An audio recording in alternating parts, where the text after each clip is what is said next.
నమస్తే, నేను ఇందు. ఉగ్రదాడి దృష్ట్యా ప్రధాని మోదీ విదేశీ పర్యటన రద్దు చేసుకుని ఢిల్లీకి అయితే చేరుకున్నారు. మరి సౌదీ అరేబియాలో 2 రోజులు పర్యటించాల్సిన ఆయన రద్దు చేసుకుని ఢిల్లీకి చేరుకున్నారు. మరి అదే క్రమంలో కేంద్ర మంత్రులతో మరియు ఆర్మీ ఉన్నత అగ్రనేతలతో అయితే సమావేశమయ్యారు. మరి సమావేశంలో భారత్ పాక్ ఎలాంటి చెక్ పెట్టబోతుందో తెలియడానికి మనతో పాటు సీనియర్ అనలిస్ట్ శ్రీనివాస్ గారు ఇప్పుడు మనతో ఉన్నారు. నమస్తే సార్. నమస్తే సార్. మరి చూస్తున్నాము, ప్రధాని మోదీ గారు అయితే నిన్న కేంద్ర మంత్రులతో మరియు ఆర్మీ అగ్రనేతలతో అయితే సమావేశమయ్యారు. మరి ఎలాంటి చెక్ పెట్టబోతున్నారంటారు సార్ పాక్కి భారత్? అంటే కాశ్మీర్ లోయలో నిన్న జరిగినటువంటి సీమాంతర ఉగ్రవాద దాడిని ప్రతి ఒక్కళ్ళు ఖండించాలా, పార్టీలకు అతీతంగా రాజకీయాలకు అతీతంగా ఇవాళ కేంద్ర ప్రభుత్వానికి సంఘీభావం ప్రకటించాలి. ఎందుకంటే ఈ ముష్కర మూకలని ఏరివేయాలి. ఏ విధంగా పాకిస్తాన్ కశ్మీర్లో ఎలా అరాచకం సృష్టించాలని ఈ విధమైనటువంటి పాల్పడుతుందో, ఎందుకంటే ఆర్టికల్ ఇప్పుడు 370 రద్దు చేసినప్పటి నుంచి మనం తీసుకున్నట్లయితే గత 5 ఏళ్లలో కాశ్మీర్లో ఉగ్రవాద దాడులు తగ్గిపోయాయి, ఘటనలు తగ్గిపోయాయి. 2018లో 288 దాడులు జరిగితే ఇలాంటివి ఇప్పుడు లాస్ట్ ఇయర్కి వచ్చేసరికి నీకు 43కు పడిపోయింది. మొత్తం కశ్మీర్ అభివృద్ధి లక్ష్యంగా ఇవాళ కేంద్ర ప్రభుత్వం గత 5 ఏళ్లలో ఎలా కృషి చేస్తుందో చూసాం. అక్కడికి పెట్టుబడులు ఆకట్టుకోవటం, పర్యాటకులను పెంచడం, అనేక రకాలుగా కాశ్మీర్ని మళ్ళా నిలబెడుతుంటే ఏదో విధంగా పాకిస్తాన్ అక్కడ అలజడి సృష్టించాలి. మొన్న మనం చూసాం, వాళ్ళ ఆర్మీ చీఫ్ మునీర్ మాట్లాడుతూ ఏమన్నాడు, కశ్మీర్ అప్పుడు జీవనాడే, ఇప్పుడు పాకిస్తాన్ జీవనాడే. హిందువుల కంటే ముస్లింలు ఏ విధంగా మిన్నో, మన ఆచార వ్యవహారాలు ఎంతో గొప్పవో మీరు కథలుగా మీ పిల్లలకి చెప్పాలి. ఇలాంటి మాటలని అతను నూరిపోస్తూ, ఎవరా మునీర్? అతను ఇంతకుముందు పుల్వామా దాడులప్పుడు అతనే ISI అధిపతి. అంటే ఒకవైపేమో పాకిస్తాన్ తీవ్ర ఆర్థిక సంక్షోభంలో కొట్టుమిట్టాడుతోంది. పాకిస్తాన్ రూపాయి విలువ పడిపోయింది. అక్కడ తిండి కూడా కొట్టుకునే పరిస్థితి వచ్చినప్పుడు అటుపక్క వాళ్ళకి ఆఫ్ఘన్ దాడులు పెరిగాయి. వాటిని అణిచేసుకుని అక్కడ ఆర్థిక సంక్షోభం నుంచి గట్టెక్కి పాకిస్తాన్ ప్రభుత్వం అక్కడి ప్రజలకి అక్కడ జీవన ప్రమాణాలు పెంచే ప్రయత్నం చేయకుండా, పెట్టుబడులు తెచ్చుకోవటం, పరిశ్రమలు అభివృద్ధి చేయటం తెచ్చుకోకుండా అతను పాకిస్తాన్ ఏంటి, భారతదేశంలో ఏదో రకంగా అలజడి సృష్టించాలి. మేము నాశనం అవుతున్నాం, వాళ్ళు బాగుపడుతున్నారు. అంటే ఈ ఓర్వలేనితనం, ఈ అసూయ, ఇక్కడ ఏం జరుగుతోంది, అరాచకాన్ని ఎలా ప్రేరేపిస్తోంది, ప్రోత్సహిస్తోంది. నిన్న 30 మంది, దగ్గర 26 మంది చనిపోయారు. అవును సార్. 28 మందిని పొట్టన పెట్టుకున్నారు. 27 మంది అయితే తీవ్రంగా గాయపడ్డారు. కేంద్ర ప్రభుత్వం అయితే ఇప్పుడైతే వాళ్ళకి చికిత్స అందిస్తుంది. అంటే వాళ్ళకేదో పరిహారం ప్రకటించటమో, ఇప్పుడు తర్వాత పట్టుకున్న వాళ్ళకి వాళ్ళ ఆచూకీ చెప్తే 20 లక్షలు ఏమో ప్రకటించింది. అవును. ఈ దుండగుల యొక్క ఆచూకీ కనుక చెప్పితే వీళ్ళకు 10 లక్షల పరిహారం ప్రకటించింది. వాళ్ళ అఖిలపక్ష సమావేశం కూడా పెట్టారు. ప్రధాని మోడీ, రాహుల్ గాంధీ కూడా అమెరికా పర్యటన అర్ధాంతరంగా ముగించుకుని వాళ్ళ ఢిల్లీ వచ్చేసారు. అంటే ఇది పార్టీలకు అతీతంగా దేశం మొత్తం ఇవాళ ఏకతాటిపైన నిలబడాలి. పాకిస్తాన్ ఇటువంటి కిరాతక మూకల యొక్క దాడుల్ని అణిచేయాలి. ఎందుకంటే ఇవాళ మనం చూసాం, మళ్ళా ఇంకో పుల్వామా, మళ్ళా ఇంకొక ఈ కశ్మీర్ లోయ, ఇలాంటివి జరగకుండా తగిన గుణపాఠం చెప్పాలి. అప్పట్లో నీకు సర్జికల్ స్ట్రైక్స్ జరిగాయి. ఆ సర్జికల్ స్ట్రైక్స్ దెబ్బకి ఇప్పటికి కూడా పాకిస్తాన్ లేవలేని పరిస్థితి. అంటే ఒకవైపేమో అమెరికా, ట్రంప్ వచ్చిన తర్వాత అతను పూర్తిగా అక్కడ ఉన్నటువంటి అరాచక శక్తులందరినీ కూడా పంపించేస్తున్నాడు. గుర్తించి మరి స్పెషల్ ఫ్లైట్స్లో వాళ్ళని డిపోర్ట్ చేస్తున్నాడు. ఇప్పుడు ఇక్కడ దేశంలో ఉన్నటువంటి అంతర్గత శక్తులు, ఏది వాళ్ళ విదేశీ శక్తుల ప్రమాదం నుంచి ఈ దేశాన్ని కాపాడుకోవటమే కాదు, ఇక్కడ దేశంలో కొంతమంది ఉన్నారు, కొన్ని తీవ్రవాద సంస్థలు ఉన్నాయి. ఎక్కడి నుంచి వస్తున్నాయి ఇవి? ఇప్పుడు పాకిస్తాన్ ఇవాళ అంత దురాగతానికి పాల్పడిందంటే, అక్కడ అంత పేలుళ్ళు, అక్కడంత ఆ విధంగా కాల్చేశారంటే స్థానికంగా ఉన్నటువంటి టెర్రరిస్ట్ గ్రూపులు, TRF ఏదన్నారు, వాళ్ళే ప్రకటించారు సార్, మేమే చేశామని చెప్పేసి ప్రకటించారు. అంటే వాళ్ళు ఎవరు అసలు టీఆర్ఎఫ్ అనేది ఏంటి? అది లష్కరే తోయిబా, అది ఒక అనుబంధ సంస్థే. అంతకుముందు లష్కరే తోయిబాలో ఉన్నాడే, ఇప్పుడు దీన్ని పెట్టాడు. అవును.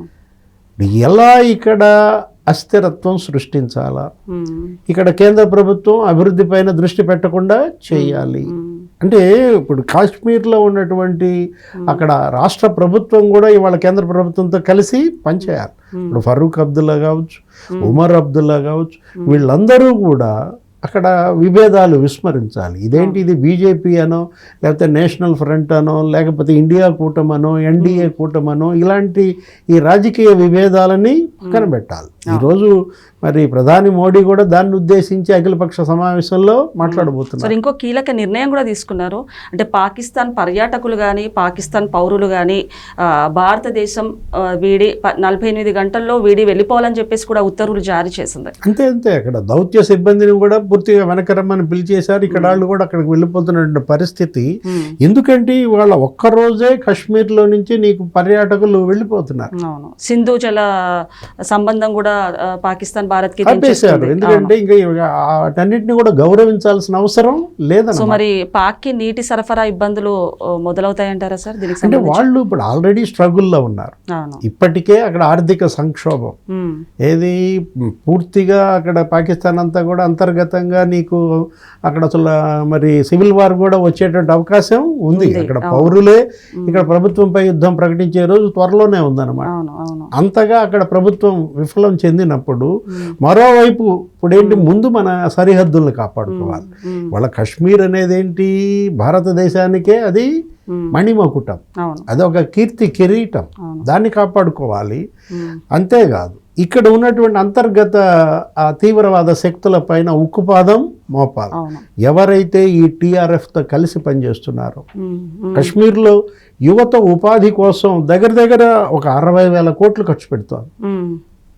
ఒక రాష్ట్రంలో అక్కడ యువత ఉపాధి కోసం ఇప్పుడు ఈ 4-5 ఏళ్లలో నీకు 60,000 కోట్లతో అక్కడ పరిశ్రమలు నెలకొల్పాలని, అక్కడ పర్యాటక ప్రాంతాలను అభివృద్ధి చేయాలని, అక్కడ ఇన్ఫ్రాస్ట్రక్చర్ పెంచుతుంటే, ఇలాంటి చర్యలకు గనక పాల్పడితే ఇప్పుడు అక్కడ యువత ఏమవుతుంది, పెడతారి పడుతుంది.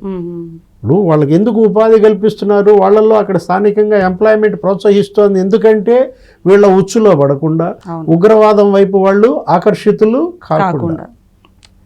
కావాలనే పాకిస్తాన్ అక్కడ మతతత్వాన్ని చొప్పించి అక్కడ ఒక మత ఉద్రిక్తతలను పెంచి హిందూ ద్వేషాన్ని వాళ్ళు రంగరించి పోస్తున్నారు. మునీర్ నిన్నటి మాటలు, ఇవాల్టి ఈ దాడి, ఇదంతా కూడా ఏంటంటే భారతదేశాన్ని అస్థిరత్వంలోకి నెట్టాలి. ఇక్కడ మళ్ళా ఇదొక థర్డ్ ఎకానమీగా ఎదుగుతోంది. ఏది, అమెరికా చైనాలతో ధీటుగా భారతదేశం ఇవాళ 2047 నాటికి గల్లా మరి వాళ్ళు ఒక విజన్ 2047 పెట్టుకుని నంబర్ 1 కావాలన్న లక్ష్యంతో ముందడుగేస్తుంటే దీనికి ఏదో రకంగా అడ్డుకట్ట కట్టాలనేటటువంటి దీంట్లోనే పాకిస్తాన్ ఇటువంటి కుట్రలకి పాల్పడుతోంది. ఎప్పుడో మరి యుద్ధం ప్రకటిస్తారా? ఎందుకంటే గతంలో మనం చూసాం కార్గిల్ యుద్ధం, ఏది వాజ్పేయి హయాంలో అప్పట్లో. అదేవిధంగా ఇప్పుడు మొన్న మోడీ హయాంలో కూడా సర్జికల్ వార్స్. ఇప్పుడు మళ్ళా 2019లో సర్జికల్ స్ట్రైక్. అవును, ఇప్పుడు మళ్ళా 2025లో మరో యుద్ధమా? ఎందుకంటే నిన్న ట్రంప్ కూడా ఒక మాట అన్నారు, ఏంటి, ఎన్ని సైనిక విమానాలు కావాలంటే అన్ని సైనిక విమానాలు ఇస్తారు. దానికి కూడా వాళ్ళు ఏదో రెడీగా ఉన్న నేపథ్యంలో యుద్ధానికి మరి సిద్ధమా?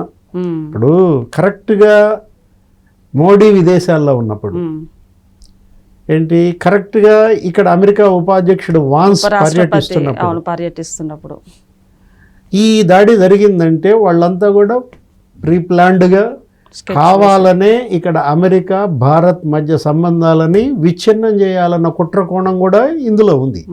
ఇప్పుడు అమెరికా పాకిస్తాన్కి ప్రాధాన్యత ఇవ్వకుండా ఇప్పుడు ఇండియాకి ప్రాధాన్యత ఇస్తూ చైనాని ఎదుర్కోవాలంటే భారతదేశాన్ని పెంచాలని ఇవాళ ట్రంప్, ఇవాళ ఇప్పుడు వచ్చినటువంటి వాన్స్, ఎక్కడ అమెరికా భారత్ ఈ రెండు కూడా కలిసి ఒక ప్రపంచ శక్తిగా ఎదుగుతాయో అన్న దీంట్లో పాకిస్తాన్ ఇవాళ కేవలం తనే సొంతంగా ఈ దాడికి దిగిందా? దీని వెనక చైనా హస్తం కూడా ఉందా? వీటన్నిటిపైన కూడా ఇవాళ మరి భద్రతా సలహాదారు అజిత్ డోబాల్ వీళ్ళందరితో కూర్చున్నారు. అమిత్ షా, మోడీ మీటింగ్ కూడా సో పెట్టుకున్నారు. ఇప్పుడు మరి భారత్ కేంద్రం అయితే కీలక నిర్ణయాలు తీసుకుంది, కొన్ని చర్యలు తీసుకుంది. మరి చర్యలతోటి నిర్ణయాలతోటి పాకిస్తాన్కి ముప్పు తిప్పలు తప్పమంటారా సార్? అంటే మొదటిది ఎప్పుడు శాంతే.